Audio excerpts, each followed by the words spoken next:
ओम श्री परमात्मा नमः। मैं सीनियर प्रोफेसर हरिहृदय अवस्थी अपने परम प्रिय पूजनीय प्रातः स्मरणीय वेद मूर्ति तपोनिष्ठ गीता उपनिषद पुराण और धर्मशास्त्र के विशेषज्ञ गुरु जी प्रोफेसर पंडित भगवत शरण शुक्ल जी के साथ में आप सभी का Awasthi Ayurveda anatomy yoga and spirituality channel पर हार्दिक स्वागत करता हूँ। गुरु जी हम लोग को सांख्य कारका के सामान्य अर्थ सरल शब्दों में सिखा रहे हैं। 38वीं कारका है जिसमें अविशेष पंच तन्मात्रा को कहा है और विशेष पंच महाभूत को। और पंच महाभूत ये सुख दुख और मोहात्मक हैं, तो उसको सरल शब्दों में गुरु जी समझाएंगे जिससे वो हृदयांगम हो सकेंगे और जीवन में हम लोग उतार सकेंगे। तो चलते हैं गुरु जी की ओर। नमोस्त्वनंताय सहस्रमूर्तये सहस्रपादाक्षिशुरोरुबाहवे सहस्रनाम्ने पुरुषाय शाश्वते सहस्रकोटि युगधारिणे नमः। कृष्णाय वासुदेवाय हरे परमात्मने प्रणतक्लेशनाशाय गोविंदाय नमो नमः। इस चैनल से संबद्ध सभी विद्वद्गण, सभी जिज्ञासु छात्रवृंद, सहृदय सज्जन वृंद एवं इस चैनल के संस्थापक तथा प्रबंधक आचार्य हरिहृदय अवस्थी जी, आप सभी का इस सांख्य शास्त्र के विचार परंपरा में स्वागत है। आज हम लोग 38वीं कारिका पर विचार करेंगे और विशेष और अविशेष इनमें क्या है इस विषय पर चर्चा होगी। इसमें आचार्य वाचस्पति मिश्र इस कारिका का अवतरण प्रस्तुत करते हुए कहते हैं, तदेवं कर्णानि विभज्य विशेषा विशेषान् विभजते तन्मात्राणीति। अर्थात अंतःकरण, बुद्धि, अहंकार और मन के साथ एक जो 10 इंद्रियां हैं, पंचकर्म इंद्रिय, पंच ज्ञानेन्द्रिय, उनके स्वरूपों का, विषयों का, उनका सबका विभाजन बतलाने के अनंतर जो विशेष और अविशेष है उसका भी विभाजन बतला रहे हैं इस कारिका से। तन्मात्राण्य विशेषास्तेभ्यो भूतानि पंच पंचभ्यः एति स्मृता विशेषा शांता घोराश्च मूढ़ाश्च। जो पंच तन्मात्राओं की चर्चा पूर्व में हुई थी, शब्द स्पर्श रूप रसगंध, ये पंच तन्मात्रा कैसे हैं? अविशेष, सामान्य कहे जाते हैं। और उन पंच तन्मात्राओं से जो 5 तन्मात्राएं हैं, उनसे क्रमशः ये 5 भूत उत्पन्न होते हैं। जैसे शब्द तन्मात्रा से आकाश की उत्पत्ति होती है, स्पर्श तन्मात्रा से वायु की उत्पत्ति होती है, रूप तन्मात्रा से तेज की अर्थात अग्नि इत्यादि की उत्पत्ति होती है, और उसी तरह से रस तन्मात्रा से जल की उत्पत्ति होती है, और गंध तन्मात्रा से पृथ्वी की उत्पत्ति होती है। तो वही इन्होंने लिखा कि तन अविशेषा तन्मात्राणि तेभ्यः पंचभ्यः पंचभूतानि। ये 5 भूत उत्पन्न होते हैं और एते विशेषा स्मृता, और ये विशेष कहे जाते हैं, इनको विशेष कहते हैं। यहाँ पर विशेष का तात्पर्य है कि स्थूल कहे जाते हैं। तन्मात्राएं सूक्ष्म है इसलिए सामान्य है, और ये जो पंच महाभूत है जो स्थूल है इसलिए विशेष कहे जाते हैं। परंतु ये है कैसे? शांताः घोराश्च मूढ़ाश्च, क्योंकि इनकी 3 अवस्थाएं होती हैं। जब वह सात्विक अवस्था होती तब ये शांत होते हैं, जब इनकी राजस अवस्था होती है तो ये घोर होते हैं, और जब तामस अवस्था होती है तो ये मूढ़ होते हैं। ये इसलिए लिखा शांताः घोराश्च मूढ़ाश्च।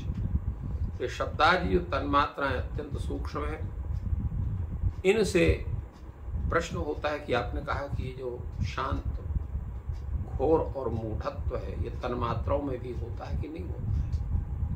तो कहा जो शब्द तन मात्रा है अत्यंत सूक्ष्म है, इसलिए इनमें शांतत्व आदि का उपभोग योग्यता इसमें नहीं है, इसलिए इसमें मात्र शब्द का कथन कहा जाता है कि ये केवल सूक्ष्म रूप से प्रतीति का विषय बनती है। इन पंच तन मात्राओं को जैसे बतलाया गया कि ये अविशेष है, अविशेष अर्थात सूक्ष्म स्वरूप है, इसलिए इनका स्थूल स्वरूप बतलाना आवश्यक है। वही स्थूल स्वरूप जो है उन पांचों से उत्पन्न वाली भूत है। तेभ्य तन्मात्रेभ्य यथा संख्यम एक चतुष्पंचभ्य भूतानि आकाशा नीला नल सलिला वनि रूपाणी पंच पंचभ्य तन्मात्रेभ्य।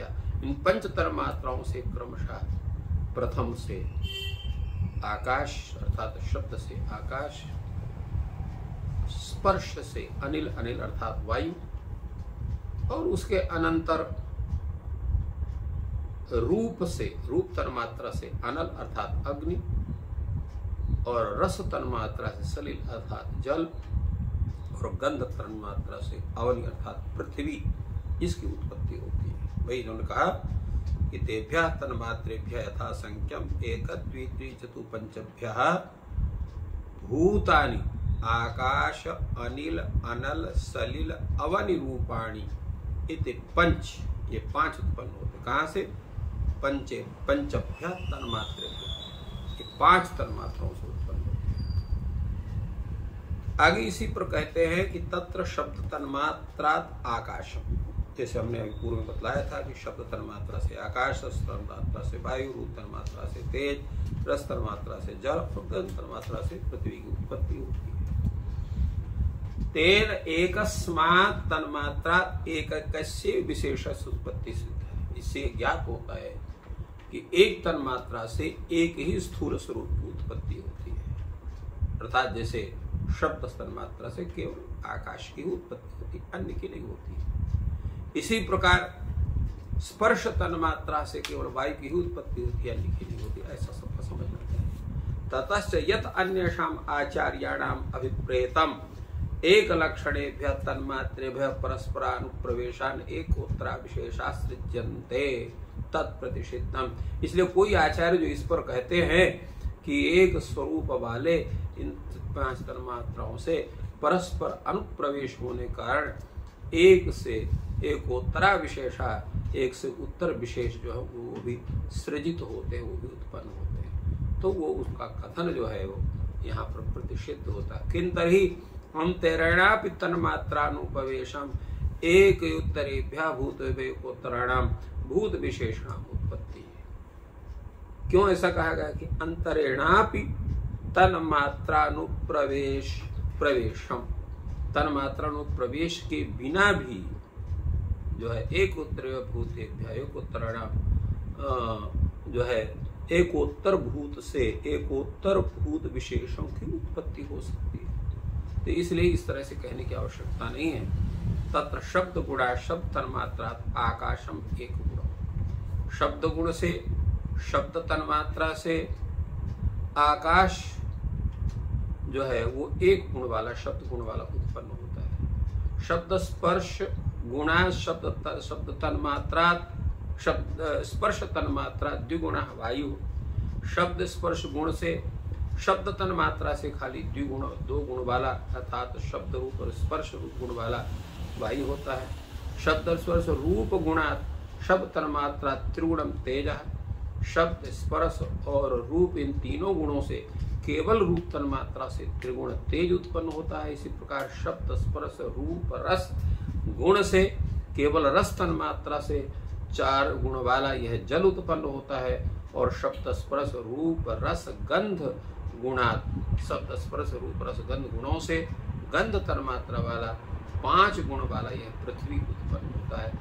ऐसा आचार्यों का मत है। ऐसा ही गौड़पाद भाष्य ने भी इसी तरह की चर्चा की। उन्होंने कहा कि गंध तन्मात्रा से पृथ्वी, रस तन्मात्रा से जो है जल, रूप तन्मात्रा से तेज, स्पर्श तन्मात्रा से वायु और शब्द तन्मात्रा से आकाश की उत्पत्ति होती है। अस्तु येषां भूतानां उत्पत्ति विशेषेषे क्रियताम्